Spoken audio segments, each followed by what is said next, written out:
Leading the field of interventional cardiology for over 32 years, Dr. Ashok Seth has pioneered numerous angioplasty techniques for India and Asia-Pacific region. He has been credited with the performance of over 50,000 angiograms and 20,000 angioplasties, which has been included in the Limca Book of Records. Honoring his remarkable contribution to the development and scientific progress in cardiac sciences, Dr. Seth was awarded the National Honour of Padma Shri in 2003, Padma Bhushan in 2015, and B.C. Roy National Award for the Most Eminent Medical Person by the President of India in January 2017. In his quest to expand the availability of scientific knowledge, Dr. Seth is the course director of 5 major national and international angioplasty teaching courses and has trained more than 500 cardiologists in India and abroad. He also has more than 350 publications to his credit in peer-reviewed Indian and international medical journals. In this episode of Touching Lives, watch how Dr. Seth describes the evolution in the field of intervention cardiology, ensuring patient satisfaction, and his success mantra for upcoming cardiologists. Hello and welcome to ETHealthworld's Health TV Conversations. Today we have been joined by renowned cardiologist and chairman of Fortis Escorts Heart Institute, Dr. Ashok Seth. A very warm welcome, sir, and thank you for joining us. Thank you. So, starting with our first question, studies have found that those affected with COVID-19 are at an increased risk of suffering from a heart disease. Based on your experience, how does COVID-19 associated cardiac problems persist, and what are the complications that you've noticed in patients? It's a very important question, and it's certainly very important for all your audience. In this, COVID struck us in year 2020, and in the first 4 months, we started realizing that COVID affected heart in a big way. And I remember still writing up an editorial in one of the national dailies which said COVID is not just a lung disease, it's also a heart disease. And that was based on the very facts that initially, right from the beginning, we started realizing that COVID affected the heart acutely. That's when person is sick with COVID. And it was quite obvious that the sicker you got with COVID, the more lung problems that you had, also that there was heart problems. In fact, 30% of the deaths from COVID in 2020 happened from heart problems rather than the lung problems. And it affects the heart in 3 ways. The virus itself causes inflammatory response of the arteries of the heart, creates clotting, creates heart attack. It also affects the heart muscle, causing the deficiency, the heart to contract. It gradually leads to weakens the heart up, causes heart failure, and then also it causes irregular heart beatings, decrease in conduction system. Heart can slow down or heart can go very fast. And again, that could be very serious or lead to death. But what came out subsequently was that it's not just the acute problems. The heart was being affected even with minor illnesses. So by 2021, we started realizing that if we did MRI scans on those who were even mildly affected, we saw some form of an inflammation in the heart muscles, which could last for quite some time even after COVID. And that made us realize, and now it's very clear, that COVID is not just an acute event of the heart. Those who have recovered from COVID can continue to suffer from heart disease or heart-affected ailments in the same manner for up to a year. So there's a 2.5 time increase in incidence of heart attack after having had COVID, of heart irregular beatings and arrhythmias, as we say, is 3 times more after having had COVID up to a year. And this is population-based studies demonstrating this to us. So COVID has been, in recent times, when we talk about heart attacks and people falling or having heart attacks suddenly or having sudden death, it is clear to us that there have been 2 new additions to the risk factors we say for heart attacks. The common risk factors are well recognized and been said again and again by for everybody. There's the family history, there's the smoking, there's the diabetes, there's the hypertension, there's obesity.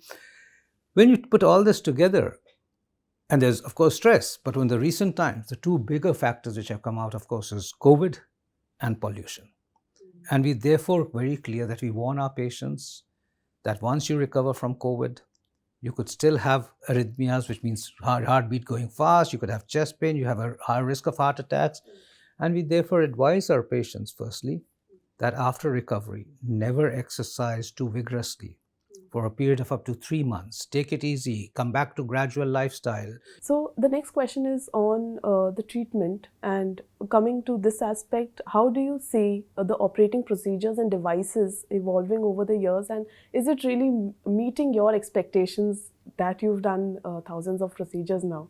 Yes, this is a very interesting question because I've been at the forefront of techniques, technologies for the last 35 years, introduced numerous new technologies into Asia and into the country, pioneered at least 15 new therapies. And, the interesting aspect is that in this evolution, as you gradually see next improvement and bring it back and then take it forwards, it's only when you look back, you say, what was that? What was I doing 15 years ago? So it's interesting that when I was pushing the barriers in the 90s with new techniques and technologies, now 30 years later, when I look at that, or 25 years later, I look at that, or even the ones which I was using 20 years ago, it seems crude. It seems outdated. It almost seems that should it have been done, but then that was the best at that time. Yeah. You won't believe this.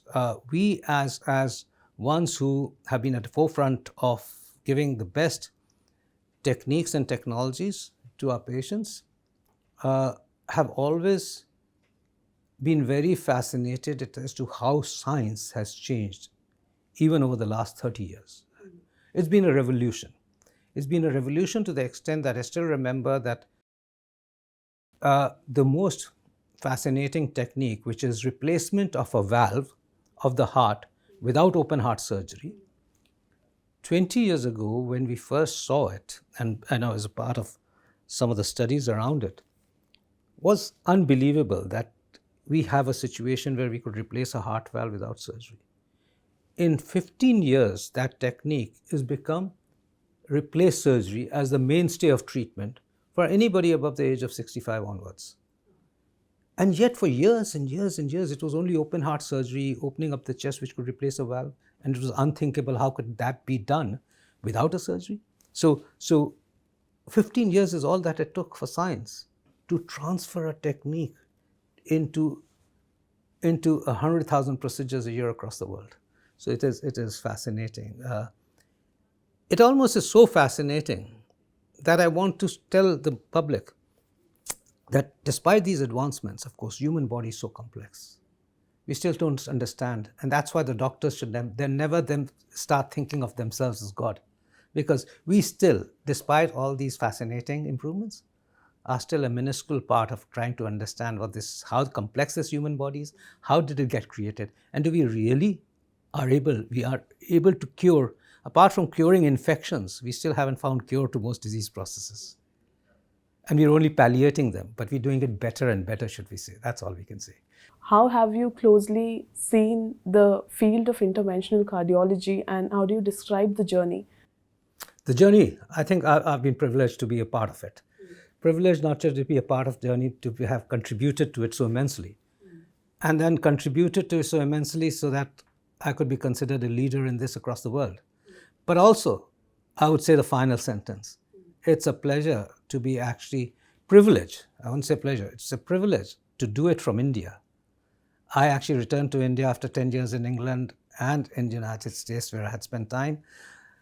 And when I came back, I was wondering how would my career move, or should I have stayed back in England or stayed back abroad or moved to the United States permanently. That was always in my mind in the first few years of my return to this country. But I think the biggest satisfaction is putting India on the world map, taking care of my population, of my patients, looking after my parents, and then being recognized across the world from this country, from my own country, from India, is far greater satisfaction, both in my mind, in my parents' eyes, than having if I was abroad and being recognized from abroad. No, I think this has been a real privilege and an honor for me to be in India. What are the pros and cons you are seeing as a practicing cardiologist in India? Yes, there's always going to be cons. There's always going to be cons. As a practicing cardiologist, I would say my con would be, I don't believe that there are any cons except for a few. And it's on both sides. It's from the doctor's side that the changes have come both from the doctor's side and the patient's side. From the patient's side, because we are talked about as a business, I don't like that. The heart's always of a doctor into the patients. The transfer of it into practice-based medicine has obviously been the need of the country. They want government hospitals or public hospitals to be able to treat many patients. The advancements in science and technology in our country came through the private system rather than the public systems.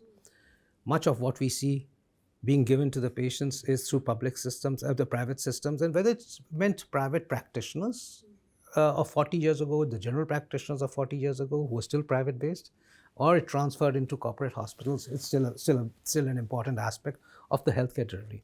So I think that there should be more public-private partnerships, more connect between the government and the private sector. The ability to utilize each other's strengths is far more important now for this country than to keep on the differentiation between the public and the private sector.